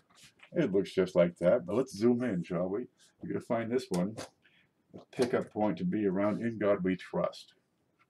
And we zoom in and watch it magically appear. Dum, dum, dum. I found this in my pocket change a couple of weeks ago. But you can compare the photos and the descriptions on Wexler's website, and you'll find this to be a good match. And it's a great one if you, what is that? Spiders. And if you want to show somebody the difference between MD and real doubling, this is a great one because, as you can see here, the devices are made thicker. You got separation lines, and it goes across the coin, matches. It's a good one. Look at the U on. Look at that U. I can't believe it. Thank you, James. He just clarified it for me. I'm missing some talk here. My sister's birthday is 1969. That's a $10 bill, Leon, for the 1969 S Kennedy that I can't find anymore. Yeah, there it is. That's a $10 bill for the 69. It comes in the plastic too, and I'll even get a bag to put it in, so we keep the plastic clean and crisp. The 72 double die number 3 circulated is $5. Now, if you have one of these books, you're going to have a hole that says 1972 double die. This will fill that hole, and for $5. It's hard to go wrong. Here you go. Circulated grade. A few contact marks. Lincoln looks great. He's looked better, but not too often. If I can get better focus, I'll be really happy. There you go, just a touch above his ear. This is XFAU. And on the back, of course, it's a regular old circulated Lincoln, and it's not too screwed up. The rim is sound. $5 bill. You could probably sell that for a little more if you were so inclined. Okay, the 57D MS64 red. This is a peach. This is a $10 bill here. And this is double die number 1. You see me talk about these quite often because I have a bunch of them. I picked up a roll, and I'm going through that roll, and I'm finding a big fat 7. Look at it. I'm finding a die chip in lower B. Right, and look it up, and I see, oh, I want to look at the 9 because I can find some separation lines, which I have here. And I want to look at the left side of the R, T, and Y, where I should have more separation lines, which, boy, it's hard to see here, which are the telltale signs of double die number 1. Okay, I'm going to have to take this apart to get closer, but it is there. If you don't agree, just send it back. I'll credit your cash. There you go. The lower leg of the R is where you can see it. Also under the T and down the left side in particular, and the same with the Y. It'll be on the left side. You can barely see it in this camera photograph. I'll try to tilt it just a hair, and that's probably as good as I can get. James Owens, you want the 72? You got it, baby. And that is double die number 1. It is crisp and sharp and clean and bright. That's probably the best one I have. MS64, I've got almost nothing for blemishes. Above the date, I have a contact mark. There was one on the vest somewhere. Right in the center, go to southwest of the 1. And let's see. Over here, no, not much really. It's a good looker. It's a looker. You like it. It's pretty. Okay, left of the O and 1, and left of the C, just minor contact marks. These have hardly any depth. It's just a light rubbing. And that's a peach. Have at it. The color's outstanding. Now, I'm trying to talk, keep on going, so I don't have a lot of ability to take your orders in the chat. Send me an email. That should be your best bet. Okay, this one's a real peach. This is one of those spectacular varieties. Now for this, I'm going to take this guy apart because we're going to need that. Whoa! Get the tools out. A lot of people don't know you can do this to these cameras. Take that lens off, and I get a little closer, which means I get a little better magnification for these fine, fine, fine details. There you go. And save it so you can put it back on. Okay, this is a 1955S. Looks like this. It's a peach. James, you got to send me an email because I don't have a way to write it down and record it as I'm talking. This 1955S is a repunched mint mark. It is a triple S. S over S over S, all north and north. It is stage B if you want to get real technical into it. But let's have a look at her.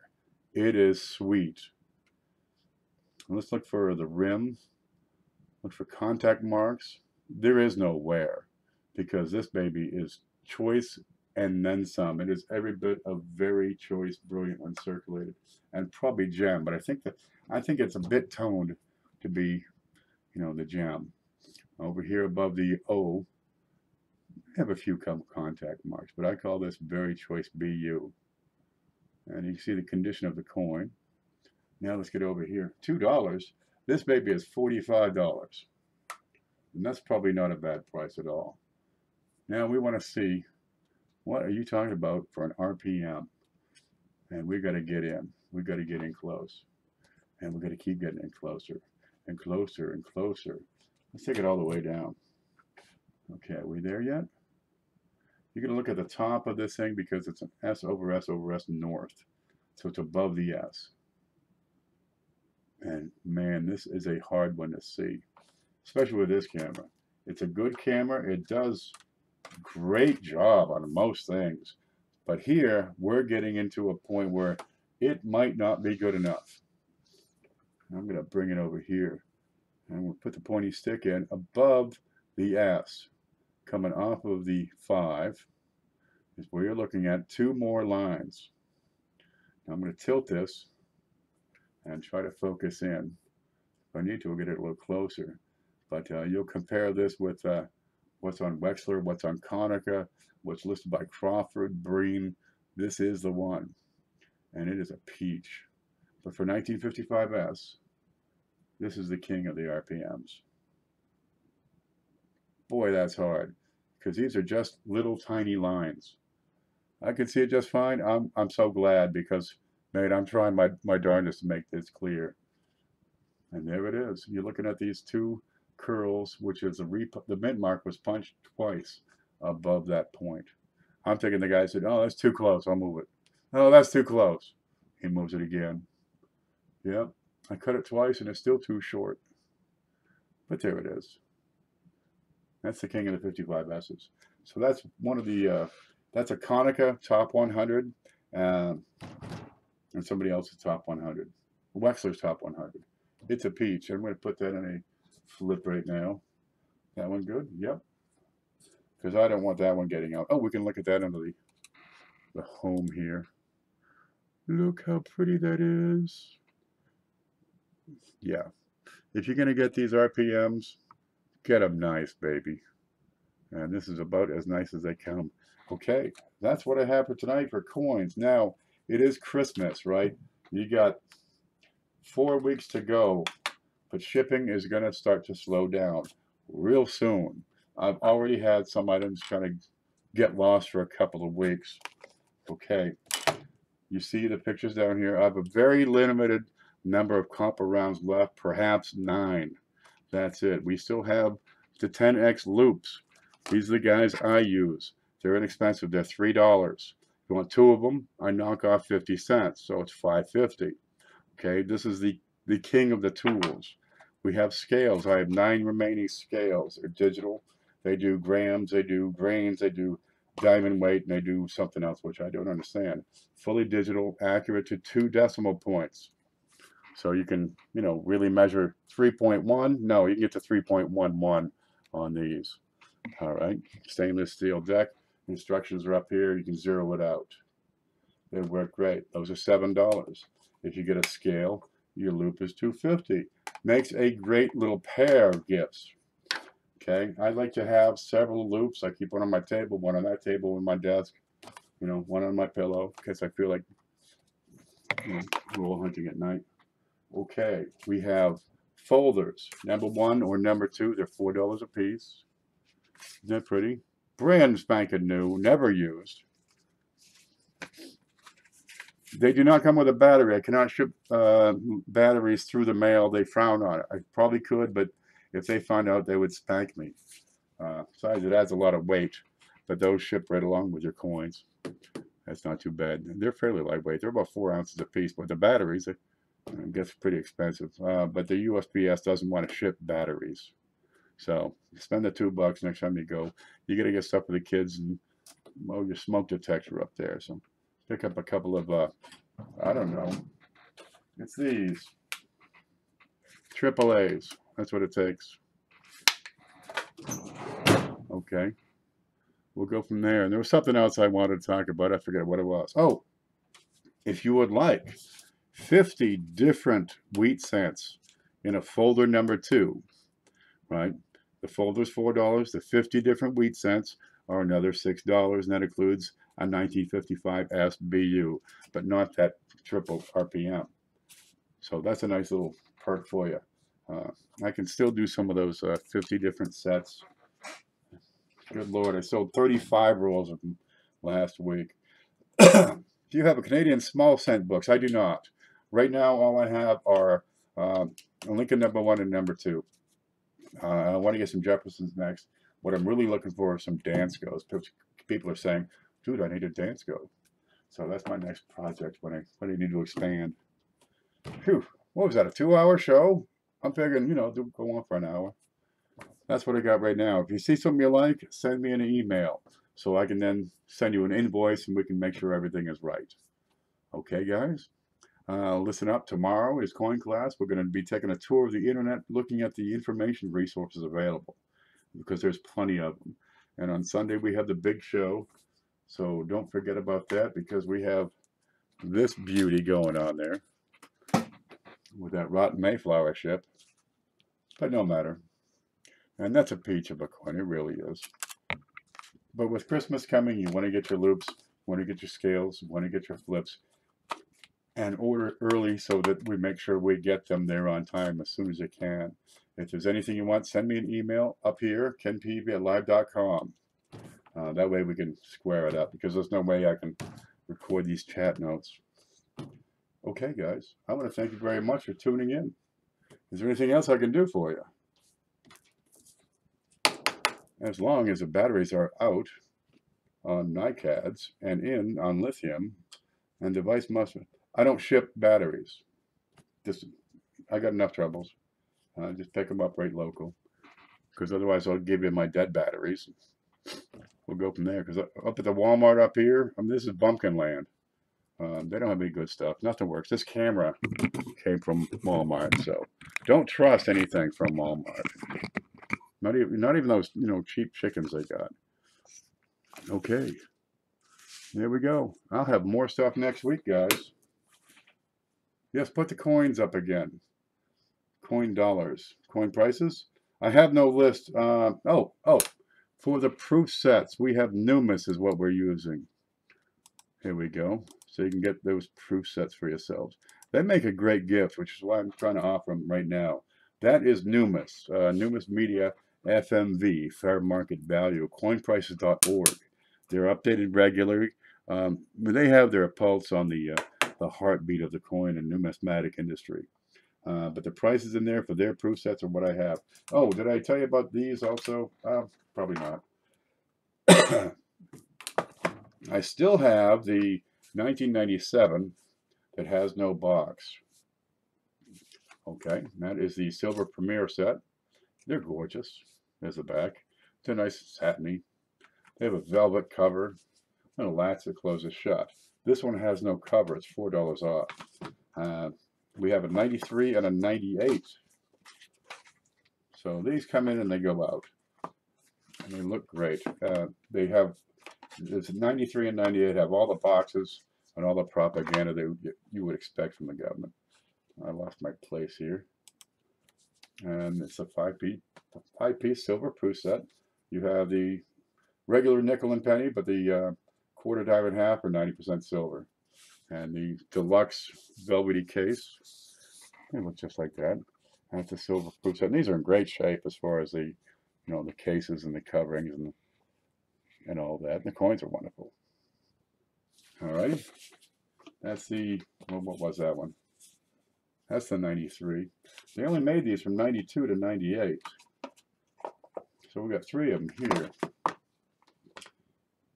There we go. And the boxes are wonderful. Presented right. They're not screwed up. But the 97 doesn't have one. 98, same thing.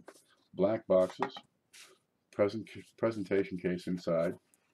And your paperwork, of course. Open the latch and up she comes. And you can tilt that up. Set that on your desk. It'll spin around. And that's what they look like. And again, 90% silver on the quarter diamond half. These are just the silver proof sets that have been dressed up. They dressed them up real nice in this case. Every now and then the government does something right. They built the highways. Those are good. We got the moon thing. That was pretty cool. The Hoover Dam. Dude, go see that. That's wicked cool. And they got these silver proof sets in the premier editions. And I'd say that's probably about it. What else they got? J. Edgar Hoover was pretty cool.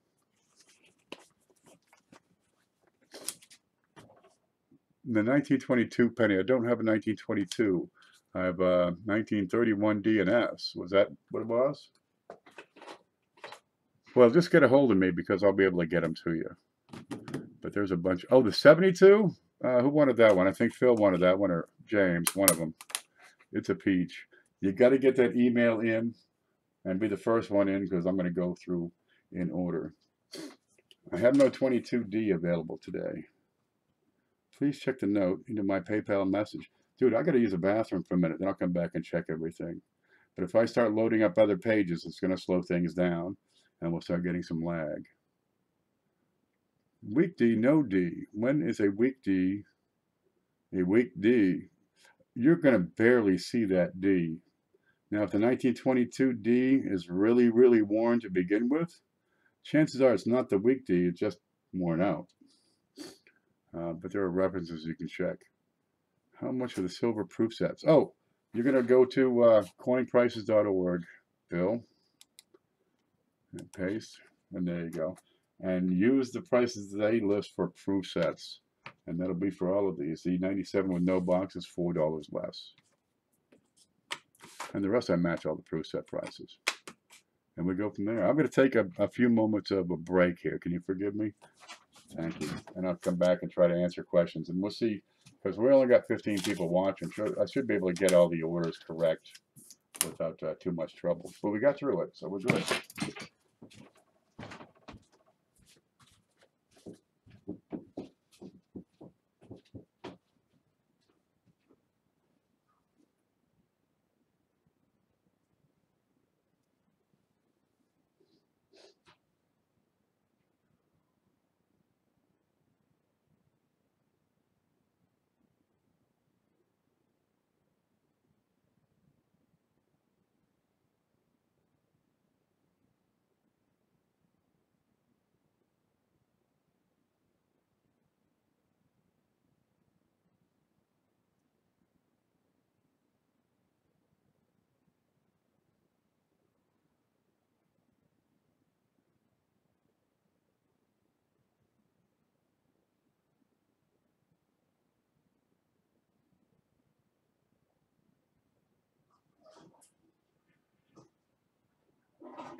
There. Okay. Now, we got a few questions people are asking about. James Owens, you wanted the 72 double die, is that right? I believe 14 up. I got James Owens. And Bill J wants some things. And I'm gonna load up PayPal and email, and this is gonna slow things down. So be patient, we might get into lagging for a bit. There's email. There's PayPal.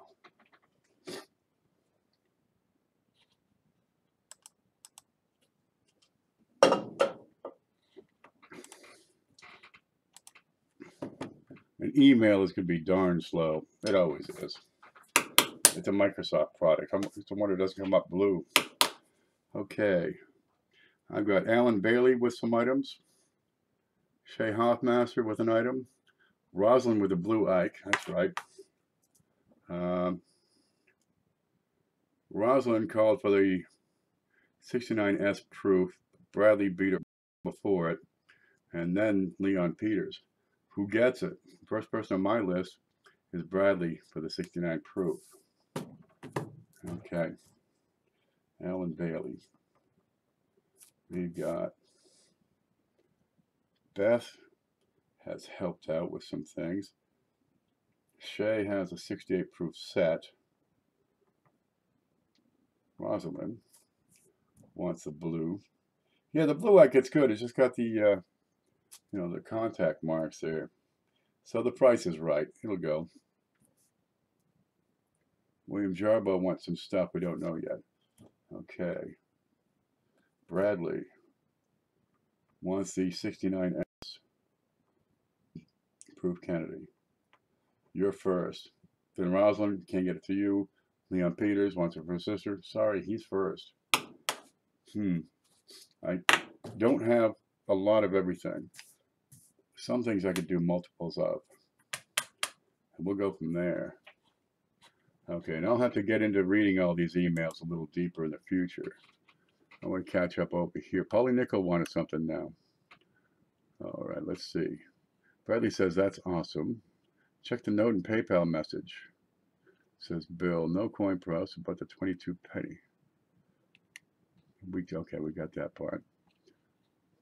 What happened here? It's scrolling too much.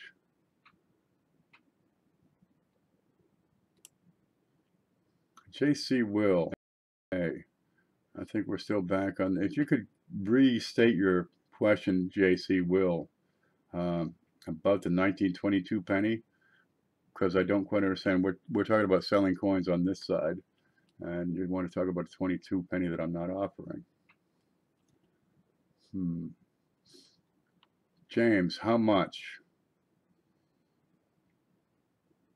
How much what? Okay, I'm not getting full and complete. I've got parts of questions here. He says how much up here and then me down here. So really, if you want it, send me an email so we can get everything clear. This is kind of jumping around the chat. How much are the silver proof sites? Check my PayPal, says Bill J. I'll get to you in a second there. JC Will, is there a standardization on the week 22D that PCGS or NGC has? If you go to the PCGS website, and you should be able to check it in there, go to coin prices, then follow it to the Lincoln Cents, and then click on the 22D from there, and there should be a tab for the varieties, and the week D should be in there. Gray sheet does not show the week D. It is a premium. I'm hearing, probably double the price of the regular 1922D for the week. But it's not the no D. They do have a weak one. Ken Peavy at Messenger. Phil says, I'm getting buffering, Yeah, I was just loading up the email and the PayPal. That'll buffer it. Let me check over here, see what it says. I'm green light. Less than 1% drop frames. And what does YouTube says? YouTube says red. Video output low. Huh? Why does it do that? All right, let's go to the wide. No. The scope. No. Screen. No.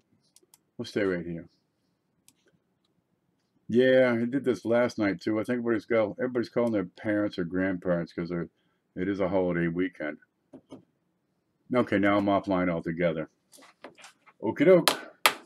I think we're going to kill it right here.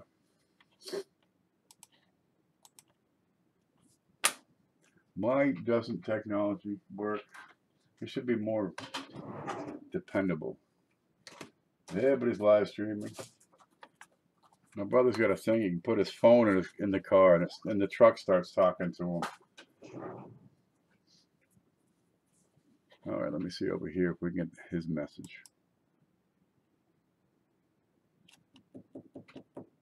Loading. This is the way it works out here in the woods. It takes forever to get an email. This ain't gonna load. Nope, I don't see it yet.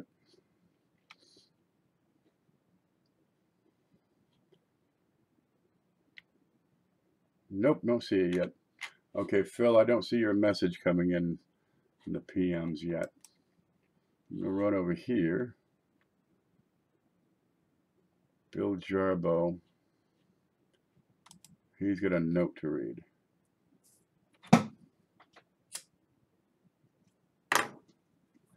It's not loading.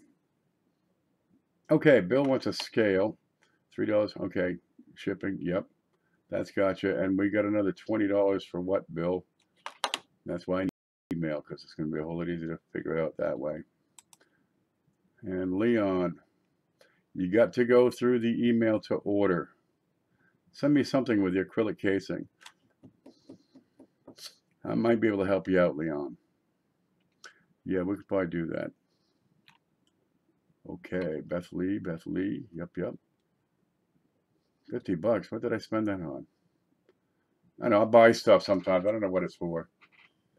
Okay, we'll go from there. Over to email. Okay, Alan Bailey wants some stuff. Alan has the 4 proof sets, 61 through 64. Okay, and that's a price of $100 for the 4 of those. I have not received my invoice yet. I bet you that's the one I missed. We'll get to it. Okay, Alan Bailey, if you're watching, I'm going to get back to you on that email. Huh, I got an idea what it's for. Okay. Yep. Shay wants a 68 proof set. And we'll get on with there. Rosalind gets the blue Ike. Yep. Bill Jarbo. We just looked at that. And scale. +3 ship. And then we'll figure out the rest. Okay. Alan Bailey, he's got those. He's got those twice, I guess.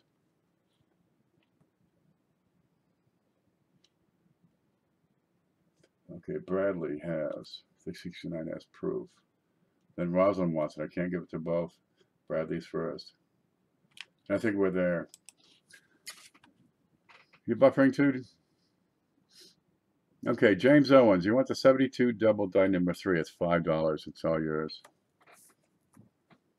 It's a peach. And that's DDO number 3. You'll find it to be accurate. And $5 is probably, you know, a decent price on that, you'll find. But you can then compare that to, you know, other 1972 double die number 3s that you might find. It comes in handy. And I got a red light over here.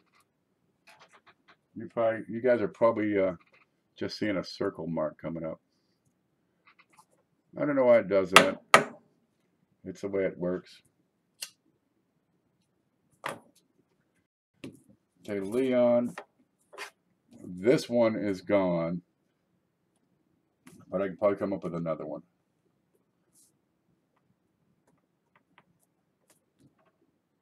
Yeah, we'll figure something out. Okay.